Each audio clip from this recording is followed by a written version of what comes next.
Hey, what's up, Ruthless Church? I'm making this not very clear video at late at night, so the color is gonna look kind of crazy, and I'm in pretty much dressed for bed. But figured I'd go ahead and put this out here just to add some clarity to the words that you might find below if you read through this blog.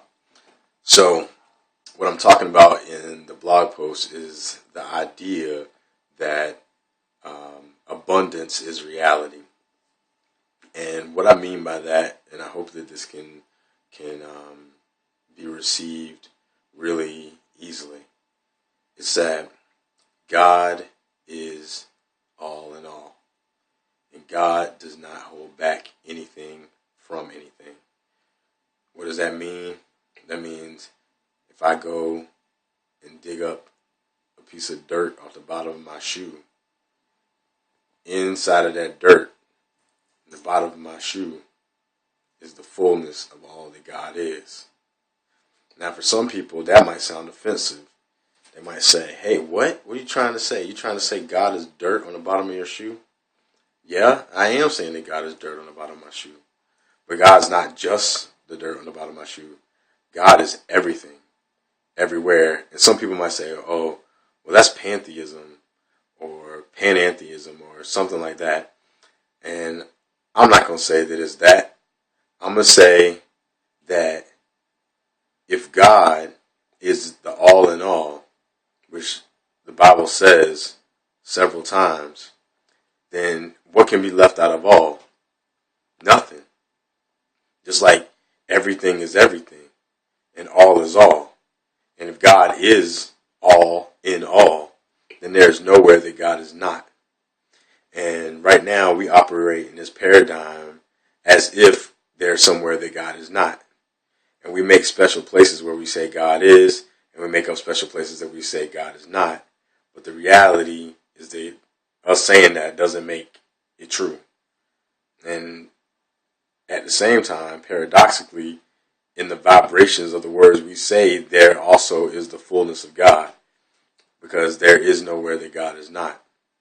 I've referred to Psalm 139 plenty of times, where the psalmist says, if he makes his bed in hell, God's there. And if he ascends to heaven, God is there. And he ends it off by saying, when he wakes up, he finds out he's always with God. So I'm putting this out here because I want you to wake up and realize that you're always with God. And if you're always with God, that means you're always in love. That means you're always in relationship. That means you're always in the situation where you have everything that you need.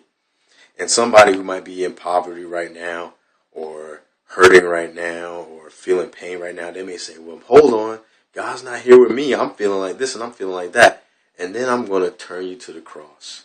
I'm going to turn you to the cross because if the stories are true, and even if the stories aren't true, even if someone only imagined such a being as Christ, there is the idea that even in the worst possible situation where someone's dying, they're innocent, they've healed, they've loved, they've given everything that they had to everyone, but they are the one that's condemned and forsaken and everything like that.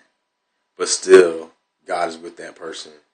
So if God's with that person, where else can God not be? So, praise be to God.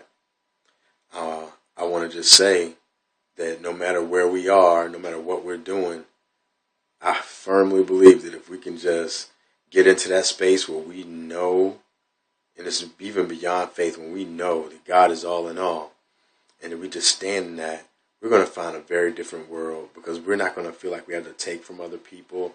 We're going to feel like we have to judge other people, because we can't. Because when we judge them, just like Jesus said, whatever you do to them, you do to me. Why? Because God is all in all. And so, that being said, I hope that you find that Godness inside of yourself and realize that it's everywhere, in everyone, in all the things that we think are beautiful and in all the things that we think are ugly, because God is not divided. God is the all in all. The all in all.